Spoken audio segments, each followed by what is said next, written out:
ఒక చిన్న కోతి తన తెలివితో మొసళ్లను ఎలా మోసం చేసిందో మీకు తెలుసా? ఈ కథలో ఒక కోతి, ఒక చెరువు, చాలా మొసళ్ళు, ఇంకా ఒక అద్భుతమైన తెలివైన ఉపాయం ఉంది. మరి ఆ కథ ఏమిటో చూద్దాం. ఓ అడవిలో పెద్ద చెరువు, దాని మధ్యలో ఓ దీవి ఉండేది. దాని నిండా పండ్ల చెట్లే. ఆ చెట్ల పండ్లు రుచికరంగా ఉంటాయని పక్షులు చెప్పుకునేవి. ఓసారి ఆ మాటలను విన్న కోతి ఎలాగైనా వాటి రుచి చూడాలనుకుంది.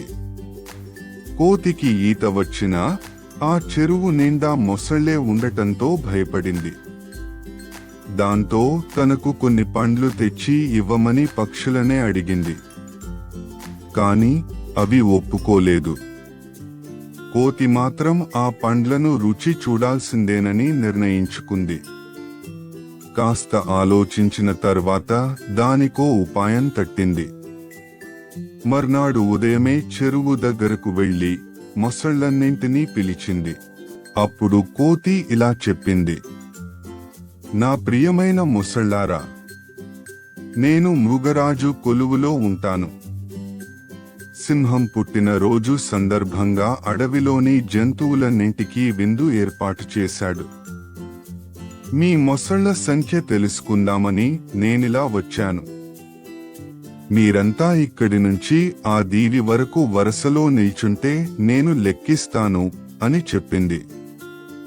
ఎంతైనా మృగరాజు, పైగా విందు అంటున్నాడు కాబట్టి మొసళ్ళన్నీ కోతి చెప్పినట్లే చేశాయి. ఇప్పుడిక కోతి ఆనందంగా ఒక్కో మొసలి మీద నుంచి నడుచుకుంటూ దీవిలోకి వెళ్ళింది. నచ్చిన పండ్లన్నింటినీ కడుపు నిండా తిని ఓ కునుకు తీసింది. కాసేపటి తర్వాత తిరిగి బయలుదేరింది. అప్పుడే ఒక మొసలి కోపంగా అడిగింది: ఎప్పుడో దీవిలోకి వెళ్లిన దానివి ఇప్పటి వరకు ఏం చేస్తున్నావు? అప్పుడు కోతి ప్రశాంతంగా సమాధానం ఇచ్చింది: నేను సరిగా లెక్కించలేకపోతున్నాను. నేను మీ సంఖ్య కన్నా కాసిని ఎక్కువ పండ్లను తెంపి చెరువులో వేస్తాను.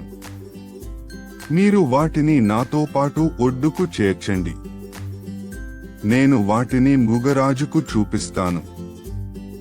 అప్పుడిక ఏ సమస్య ఉండదు. సరేనా? అంది కోతి.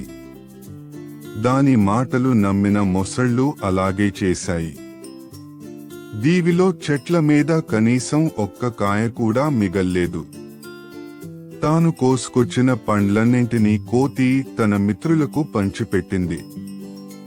విషయం తెలుసుకున్న పక్షులు ఆశ్చర్యపోయాయి.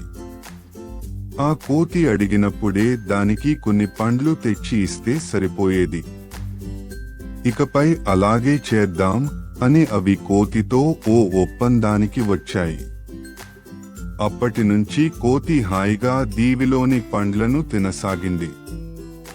ఈ కథ మనకు చెప్పే నీతి ఏమిటంటే, తెలివి ఉన్నవాడు ఎప్పుడూ సమస్యలకు సరైన పరిష్కారం కనుగొంటాడు.